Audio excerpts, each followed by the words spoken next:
Hi, everyone, and welcome to the CH6 Network. This is Carmine Dinisco, your co-host for today's show. With me, I have my cohort, my friend, the man who's always taking credit for all the great stuff I'm doing down here in the studio, Mr. Christopher Schara. Hey, Chris, what's up, man? Hey, Carm. How you doing today? I'm doing good, doing good. I see you're over at Hastings Tea and Coffee. I love that place, man. It's nice and quiet. They got some great coffee there. You love the place, but you're just jealous because I'm always here and you're always there in Florida in the warm weather. Last time I was in White Plains, I was traveling. I was actually up in Manhattan. I had to go into White Plains for a meeting, and I shot over there, grabbed a cup of coffee. But no, I'm not out there as much as you are, and you're always getting the good stuff, T-shirts, cups, all that kind of stuff. They don't even know who I was when I went in. They're used to me now.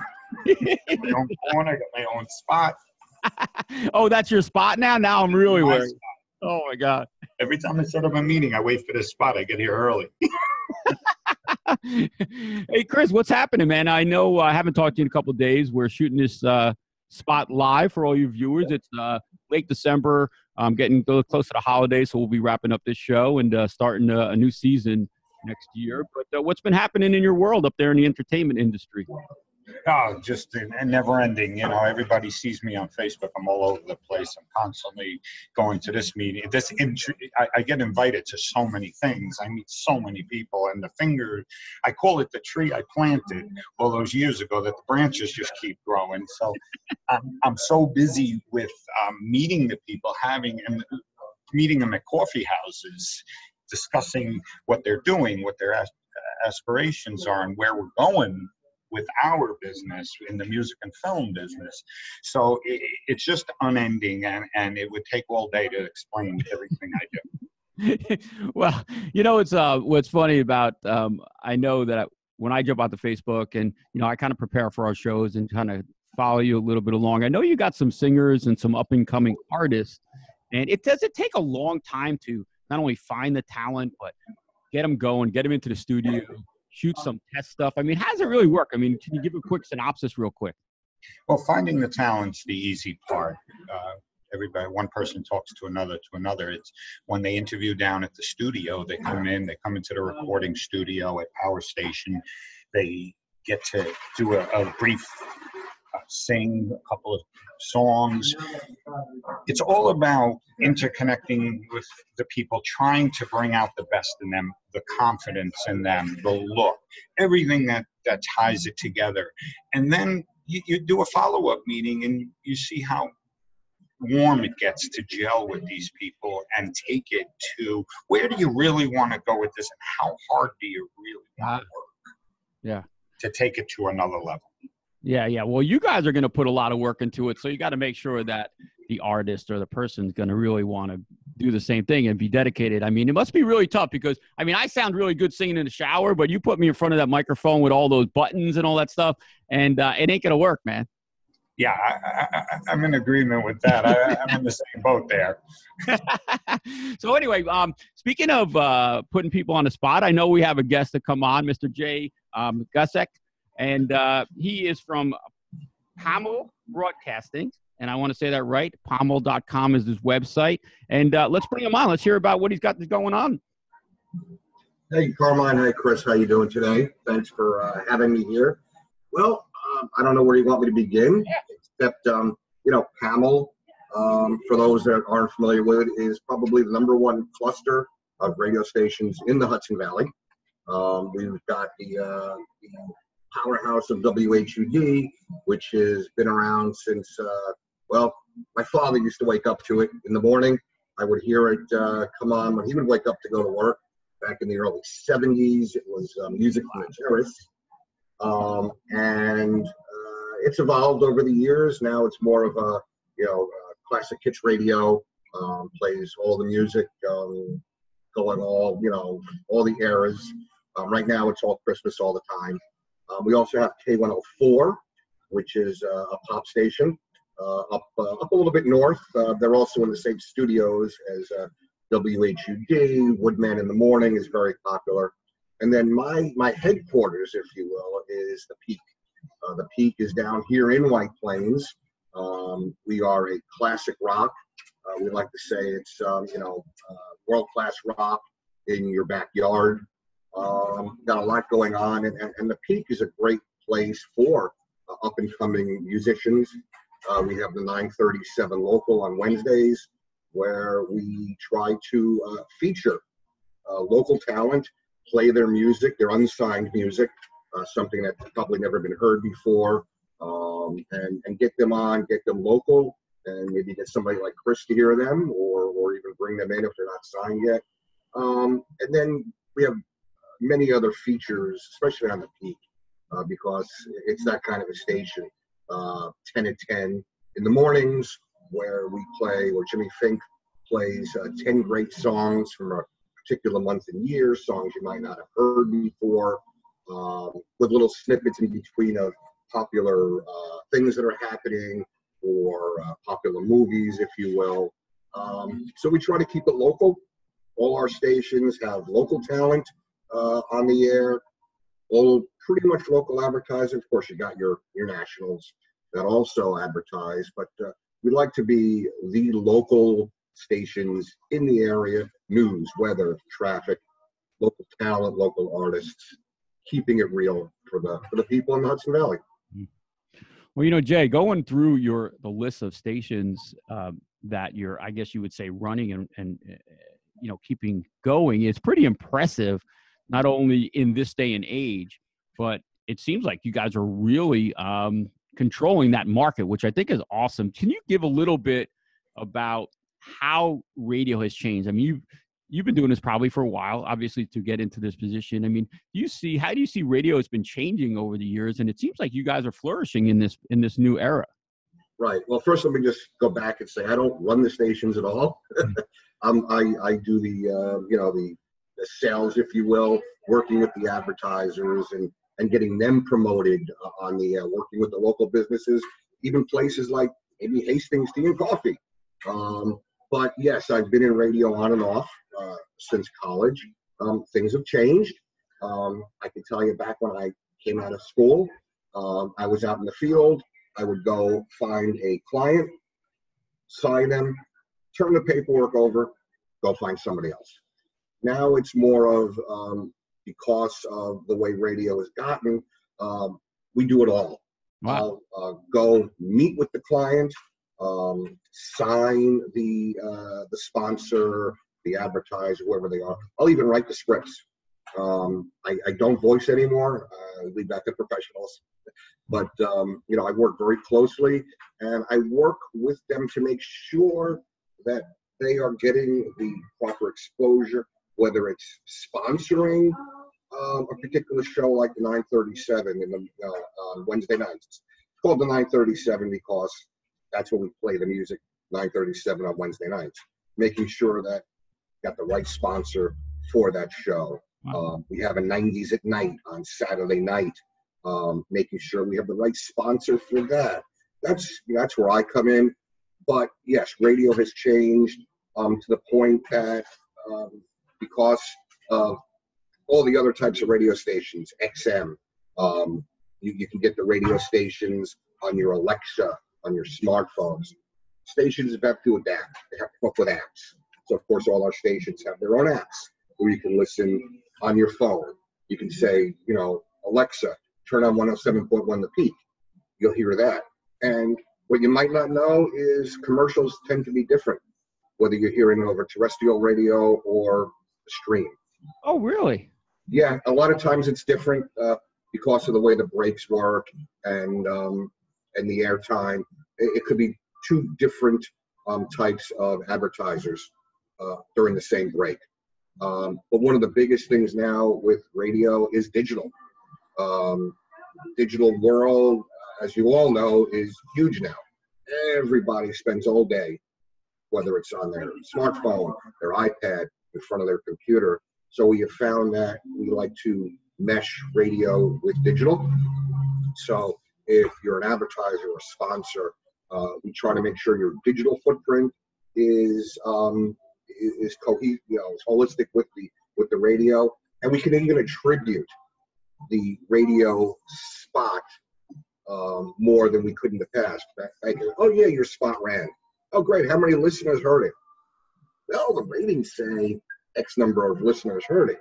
Now, with analytics, with websites, we can take a spot, see when it ran, and attribute the website traffic to that spot. Usually it's like an 8-minute window.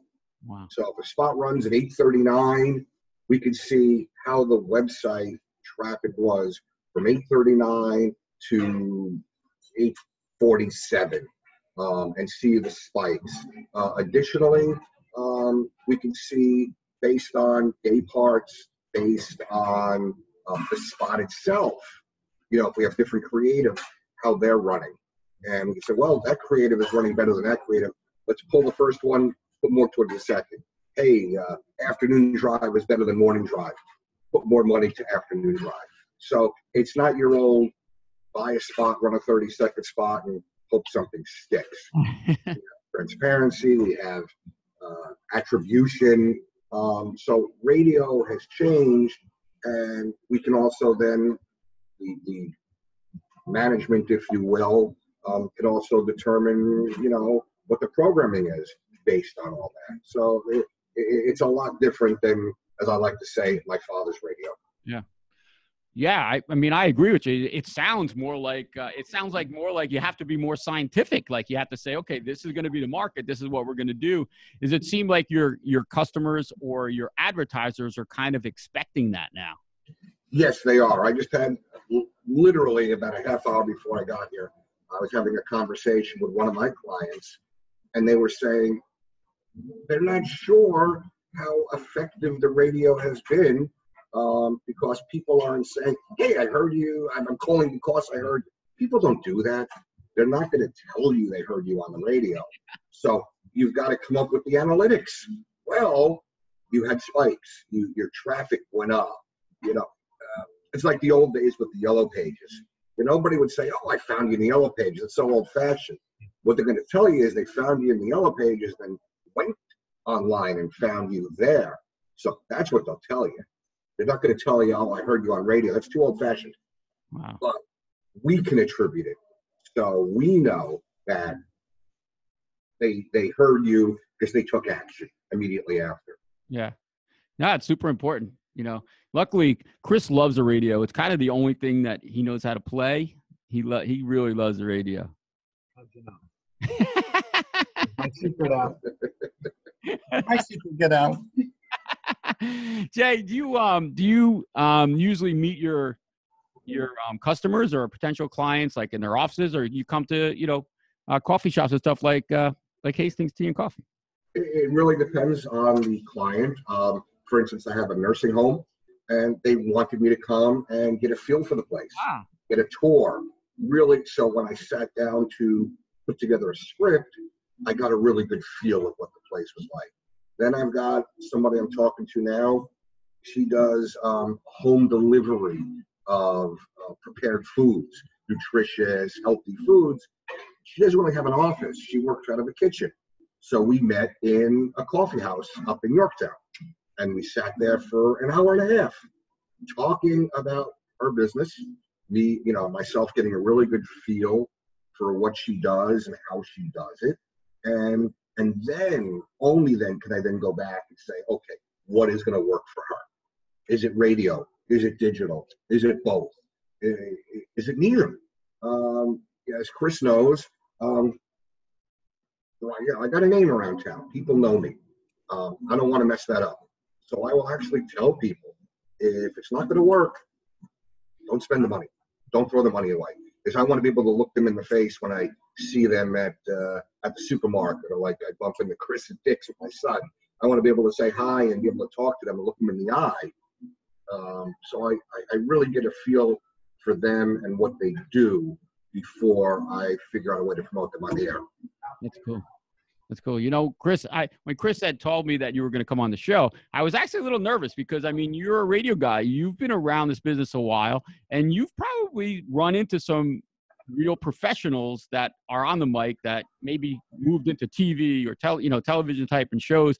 I mean, I was like, oh no, this guy's a pro radio guy, so we better be on our game, man, right? Believe it or not, you probably run into radio people all the time. You don't even know it. They're all over the place. Wow. They're there's so many radio stations still all over the country. That we're all over the place. The best part, and I don't mean to cut Jay off, but the best part of that meeting at Dick's was, had Jay and I not been so fluent on social media, I wouldn't have known what he looked like. Because we had made contact discussing meeting business, and he knew my face, I knew his face, and I went right over to him. And then bumping into him again before we coordinated this meeting was at the Stone Rose, great restaurant, Jefferson Valley Mall in Yorktown, where we bumped into each other at the Yorktown Chamber Christmas party. And I had to actually say to Jay, let's not ruin our whole discussion for our meeting that was already set up by talking business right now. But me and him just flowed with business. I said, I can't wait to meet you at a coffee shop. We both have that kind of personality where we just start talking and we could do it for hours. What are some of the and not in a bad way, what are some of the celebs that you've worked with or that you know that moved on from some of the stations? I don't know how many are celebs. You know, I work mostly local talent. So if people know, Jimmy Fink, he was a big mainstay in New York City. He's on the peak right now. Casey and Casey and Mike Bennett on WHUD. They're local celebrities. Yeah. People want to meet them when they go out on remotes, promoting businesses. They were promoting a friend of ours the other day, Bear Mountain Coffee Roasters. Casey was there at the Jefferson Valley Mall. People wanted to meet her. I set up a remote at the Grange Fair with another buddy of Chris and I, who arranged that, and Casey was there. People flocked. So they're local celebrities. I mean, I know people back in my early days of broadcast. I have met quite a number of times Al Roker, 40 years now on NBC stations, and I'm still good friends with his ex-wife. We'll just leave that there. Very good friends. So, I'm not big on the big name celebrities. I worked in California for a time, right out of college, in television advertising, doing what is known as PI advertising, where the 800 number commercials, and the station got paid by how many widgets were sold. There I got to meet people. Al Jardine from the Beach Boys, Geraldo Rivera, people like that, soap opera stars that were promoting those types of products. But it's nice to meet those people, and hopefully they remember you. But it's just who I mean. I can say that Martin Stone was somebody who, if you remember from WVIP days, way back when he owned the station, he was huge. So I would be working on a Sunday morning, and we would get phone calls from people looking for Mr. Stone. Phil Esposito, the great hockey player, spoke to him on the phone. People like that. So those are my brushes with celebrity. Yeah. To Carmine, to Jay's point before, seeing Casey putting the face with the radio is really big, because everybody now can go on Facebook, they can go on Instagram and see who's speaking in the morning. It's great when they put together these things where people can actually come and meet them, get a picture, get an autograph. So huge for the market strategy. And they're very personable. My son's a Boy Scout. Casey is huge with helping the Boy Scouts. And my son, naturally, was working on the Radio Merit Badge. So I brought him to work, and he spent the morning with Mike and Casey. And she loved it. That's the kind of people I work with. Yeah. Well, that's one of the things that I love about radio.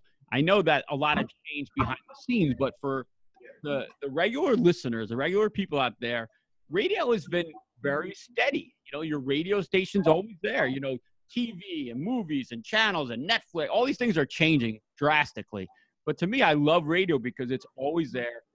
Whenever you want it there, you turn that station on and it's there. Is that something that really helps you when you're talking to, potential clients or even people that say, hey, what do you do? Absolutely. You hit it right on the head. Radio is always there, and people don't realize how much they actually listen to the radio. They listen to it hours upon hours a week. It's when they're in the car, what's the first thing they do? They turn on the radio.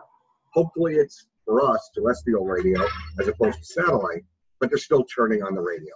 And they've got their preset stations. We refer to P1s. Those are people that have a particular station on preset number 1. Of course, we hope it's either HUD, peak, or whatever, but they've got their P1, and they always go to it. People, they listen to radio. They listen to radio on their Alexas, on their apps. It's always there. It's always there for them. Wherever they go, they can take it with them. So people just don't realize how much they listen to it. And then, yes, I have to educate the advertisers, because maybe they don't listen to radio for whatever reason, depending on what they're doing. But I have to show them and prove to them, yes, we still do listen. And by the way, we think you should advertise on particular station A or B. And they'll always say, well, I never listened to that station. Doesn't matter. It's where your customers listen. I have one lady, I just can't get through to her that she should possibly advertise on the peak, but I only listen to HUD. Understood. But we know that the people that you want coming through your door listen to our other station. That's all education. That's a big part of my job is education. That's such a great piece of information, right, Chris? I mean, it's not what you like, it's what your customers like. I mean, come on. Without our audience, we're not in business. Exactly. When I get people, sometimes they say, well, I want this and I want it blue. I go, well, who's your target market? And they're like, I don't know. Well, then you don't want it blue. But you find that sometimes it's hard to do that because people are emotionally attached to their business, to their products, of course, or their service. And I could see you sometimes having an issue doing that. And it's good that you've been doing this a long time, Jay, and you're armed with real analytics, with real information. You're not just making this up. And that's what I think helps. Exactly. We have the data, the research, whatever you want to call it, to back it up. I mean, I could tell anybody anything, but if at the end of the day it doesn't work, they're never going to work with me again. So I need to go in armed with the information that's going to help educate them on the who, what, where, and why. Yeah. And ultimately, the who is hopefully us, one of our 7 stations.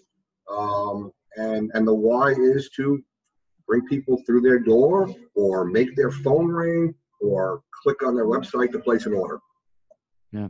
It's funny you mentioned WVIP, and we were talking about this earlier before we started recording, that I actually had a show in one of my businesses on VIP out of Mount Kisco, just to date myself, earlier in the early 90s. And I remember that. You were on that show. That's right. Chris was a guest on the show at one time.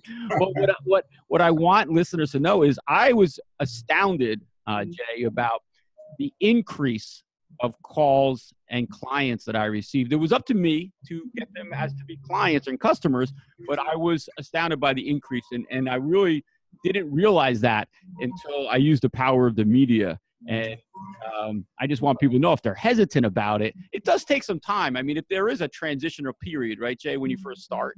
Yeah, it's not going to, we talk about frequency. Also, they got to be heard X number of times for it to stick. You can't advertise once a day for a week and expect people to hear the message and for it to resonate. Just like your show, they're gonna, they probably heard it once, twice. Maybe they became regular listeners, and that's when you saw the increase in your type of traffic. Yeah. Yeah. You probably get people that, call you up after a week and go, hey, Jay, this isn't working. You're like, what? Yeah, exactly. I got to ask, back up 1 second. I don't know if you remember, your radio show back in the 90s. Who did you interact with? Was there a particular personality, because that makes a difference too. Who's the interviewer or who's the co-host, because people tend to also tune in for that as well. I can answer this one. Okay. Okay. Is when he was interviewing me, I was looking at the side of his face. He was looking. I'm answering him the side of his face. Oh, so you were doing VIP Channel 12. We did actual video on Channel 12. And yeah, I had no I did that as well before your time. I actually did producing and directing of those shows as well. Both, so I have my radio show and radio advertising, and also did production of some of those television productions. So I have a question for Jay then. So I understand. When Carmine asked me the question, was I supposed to be looking at the camera or looking at Carmine? Both. Maybe when he's asking you the question, you look at him to, okay, great question. But he didn't wait for my answer, so I guess I was supposed to be looking at the camera instead of looking at the side of his face, because we were both on at the same time. Okay. Jay, I had no clue what I was doing, and I figured if I'm going to get in trouble, let me bring somebody else on, and this was the guy. I was the guinea pig. You know what the best part of that was? Someday that's going to come back out. People are going to see it. No, Jay, I don't mean this in a bad way, but luckily, all the evidence burnt in the fire. Don't be totally sure. I can find out. I'm still very good friends with some of the people who used to work there, and some of the stuff might have been saved. I'm blown away by how many people worked there at that station. Well, a lot of them stayed in the industry in one form or another. I'm not going to name any names because they might not want it known, but I work with quite a few people currently that I work with at VIP. I know others who might have left the area but stayed in the industry. So I left for a while, did some other things, and then naturally gravitated back to it. Wow, that's great. That's cool. Yeah. Yeah, and I'm glad he didn't, Carmen, I'm glad he didn't mention any names, but you never know. Those people may hear this and want to come on the show. Yeah, or send that video out into the internet. So if anyone's listening, don't do it. Carmen's big debut. It was crazy. The worst part about it, Jay, is that, we were young, and Chris and I would go out, or we'd go to a club, or we'd go out, we were in our 20s, and somebody would say that they saw us. And we would just be laughing our butt off. It was the funniest thing. I didn't realize the power of it, tell you the truth. I was young. Chris was a young guy. He just started his business. We started mine. And that's what I want to tell people who are listening to this, the power of the media. You have to really believe it works. It really does. And if you have somebody like yourself, Jay, that can really structure it the right way, it just adds to the performance. You were actually, believe it or not, a pioneer. And what I mean by that is up here, I'm not sure in Florida, but up here we have News Channel 12, which is throughout the area. It's, I don't know if they still call it Cablevision or Optimum or whatever. They now have these News 12 studios and shows all over the place. Before that was about, we at WVIP were the original News 12. Yeah. And we were on Channel 12 on all Cablevision and Optimums, and your show was on that. So you were a pioneer on local access, if you will, television. See that, Chris? Pioneer. Oh, that's a good word for you. That's a new one. I gotta write that one down. No. That's the funny stuff. Yeah, that's really cool, Jay. I mean, that's what's fun about it, is you probably run into some people sometimes, and it's great to reminisce about those days. And as I said, you talk about it, but it's still going strong. I mean, I just reiterate that the radio is a very powerful subject, and it going digital, obviously, and it just gets better, the technology. Exactly. I mean, you walk into a studio and it's different now than it was then. You had all these, they're called pots, potentiometers, the dials and the switches. Now it's all automated. It's digital. The music is on the computer, and you press a button and the music plays out of a digital library, as opposed to finding the cut on the record and dropping it down and things like that, or commercials on cards, which looked like an 8-track tape. Now it's all digital. You press the button on the computer and the commercial plays, or whatever it is. Yeah. I don't know if I could run a board like I used to back those years ago. You know what's scary about it? And Chris will go with me in this. You know, my daughter does it. We talked about 8-track cassettes. My daughter doesn't even know what a DVD was. I mean, or even a music disc. I mean, that's the scary part. I hear that. Yeah, I'm trying to educate. Well, Chris met my son at Dick's, trying to keep him educated to it. That's why he came to the radio station.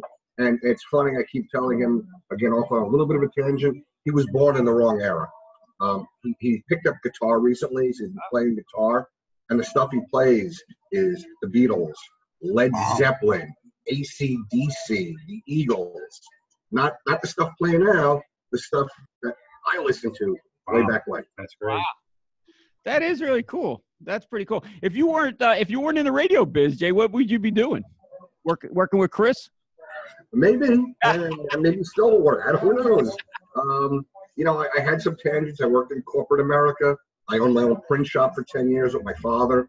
But then I got, after the print shop, I went into internet, online, and digital, and was doing a lot with that. And then it just all came full circle back to broadcast. Yeah. I guess you could say I've spent the past 15 years working in a digital, on-air, online type atmosphere. Yeah. You know, Chris and I talk about it all the time, that, you know, no matter where you are, even when we're hanging out in a coffee shop or wherever we are, you know, what you do, what we do, everything is about marketing, about talking about yourself, what you do. Because, you know, sometimes as Chris knows, the first thing somebody says when they come up to you is, what do you do? You know, and that's what I love about this type of show and working at the coffee shops and the radio. You could really find out a lot about people, right, Chris? Oh, absolutely. Absolutely. I got to say, I'm blown away. I'm glad we did this because, you know me, and I'm all about cross promotion. Jay saw I was at the Michael J show last Friday, which was really exciting. I actually had my Michael K glasses. The light beer was the spot. Where did you get those? I got myself some glasses. Got to do a cross promotion with White Claw Seltzer. So it's exciting to hear Jay talk about this stuff because I'm not one that sits in front of a TV. So the Michael K show opened my eyes to ESPN, Yes Network, White Claw, Seltzer, getting the pictures, speaking with Michael K, speaking with his boss. It really ties everything together perfectly. And I pitched them, you know, our coffee podcast, you know, the places I go, the places I sit with people, important people. I'm blown away by meeting Jay here. That's awesome. You know, I was trying to find my sound machine. I was going to play some risky business music when you put those glasses on. I'm not fast enough. The visual, though. I still have my shirt. It was a Halloween costume party. Hey, Jay, is there we'll be wrapping up in a little bit, but I'm so interested in the digital aspect of advertising on the radio because I know it really works. Is there like a certain demographic that benefits more, or is because there's so many different radio stations that you can really help almost anybody with the business? Yeah, I mean, the digital aspect goes probably across all demographics, but we key on certain types of digital for certain segments. For instance, we have types of digital advertising that work with Instagram and Facebook, and believe it or not, now even Snapchat. Wow. We just talked yesterday at our sales meeting when we get everybody from all the stations together on Monday morning, and we have a half hour to an hour, and they introduced Snapchat. Now, I actually had to, last night, download Snapchat. Never used it. My daughter is down. She's coming home today from college. I said to her, I downloaded Snapchat. I have no idea how to use it. And she sent me a laughing emoji. Yeah, cool. Because I feel his pain. I just had the same problem yesterday. Yeah. My daughter's coming home and she's like, I don't want to sit with you and teach you Snapchat. She's going, my daughter's going to have to She can teach you the both of us. But those so we do look at demographics and try to match up the digital with the proper segment. But what I can tell you is it goes across all segments. I mean, my father is in his 80s. He's online. He might not realize he's being targeted, or might not even necessarily actually be aware of the advertising that's subliminally there, and it affects him, whether he knows it or not. So, it goes across all. So, if that answers your question. No, it's great. I mean, yeah, and just and this isn't like an advertisement for anything. I'm just really interested in how radio has really not changed, as TV and cable and all those things are constantly in this fight back and forth. And I just love how radio has kind of stayed steady. I think it's increasing now.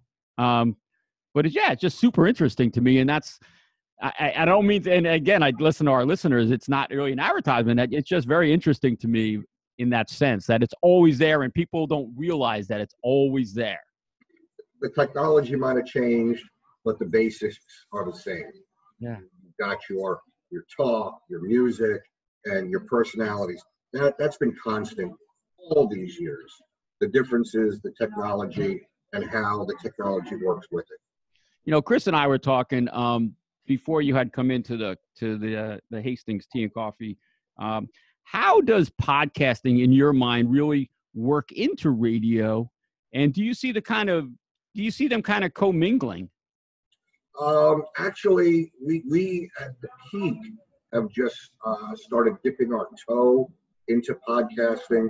A couple of the on-air personalities have talked about putting together a podcast, and all it's I see it as a medium to reinforce radio. They can talk about some of the things that have been going on, and if it interests people enough, then they're going to go from there and tune in and hear a particular show or a particular segment. For instance, we're putting together this new, it's called Pete Presents, and it's going to be held at Garcia's once a month, and we'll have a artist, hopefully a local artist or named artist that'll play, and we'll bring in 2 sponsors. One will be a food sponsor, and one will be maybe some kind of a non-food sponsor. Yeah. People will meet them. The sponsors obviously pay for being on and actually pay for the show to be together. But then these podcasts can possibly drive people to that. They can talk about what's going on in radio, and how radio affects, or how the music affects, and it'll in turn drive traffic to us. Yeah. Wow, that's pretty cool. I mean, that's kind of what I was wondering, how it intermingles. I haven't really got to talk to anybody in the position that you are. I mean, you're right in there. You know what's happening, and I think that it's pretty cool that you guys are already starting to experiment with it. Right. Yeah, very cool. All right, cool. Well, I think we're going to start wrapping up. Chris, you have anything else happening? I know that you were there drinking coffee. I had to sit here and I don't got any coffee. I didn't get anything. Like I said, Carmine, the only thing I want is get my shirt. I got my cup, and we'll pick it up again next time where we at the next coffee house that you feel we can do another interview. I think this was great and educational. I finally got to sit with Jay and hear all about this. I had no idea, to be honest. I know, it was super interesting. I knew it was going to be great once you said in that sense. I got to tell you, the Hastings Tea and Coffee looks different. It's really a nice place. I mean, I want people, if they're in the White Plains area, they got to stop in there. It's really nice. I love this place. 6 years, the owners started it 6 years ago. As I traveled all of White Plains looking for, obviously you have your Starbucks and your Dunkin' Donuts. I could not find a place. I was actually doing all my meetings at One North, which is the Panera. And I sit in the courtyard because I love the courtyard. and then just walking around, I said, I got to find a place, as it gets cold, that I can go inside. That's really not a commercial place like Panera or similar to like Barnes & Noble across the street has the standard Starbucks cafe. I found this, and I actually took a picture the other night at night, shooting toward the fountains, which I'll send you a picture. But absolutely beautiful. Which the fountains are Starbucks up the street. Literally, I could see it from here. So yeah, I'm very, very happy with this place. And that's one of the things I loved about doing this show. Yeah, it was because we're going to get to, really go into some of these coffee shops, and Jay knows it because he travels around. He does meetings at some of these coffee shops, and what you notice is it takes on the owner's, personality, but they really pour their heart and soul into these shops, into these coffee shops. It's really cool. Yeah, I think Jay's a fan now. Definitely. Great. Like a bit of the Starbucks. I'm getting a lot of that. All right. Well, very good. Listen, Jay, I appreciate very much. Website, it is pamal.com, PAMAL.com. Is that correct? Yes, pamal.com, correct. Again, a lot of information there. There's also pamaldigital.com, which is the digital aspect of our company. They can, look at both. And hopefully, we can all work together somehow. Yeah. And if anyone is out there and they're on the fence about, digital advertising, radio advertising, get in touch. Hey, Jay, I mean, they don't have to be local to the area to advertise with you guys, right? Not necessarily. I mean, it depends. I mean, we've got national advertising, we've got regional. It all depends who they're trying to reach and why. And I'll work with them, for an out-of-market advertising. It could still work. It all depends who they're trying to reach. Okay. Especially businesses coming into the area that are expanding, satellite businesses. It all ties together.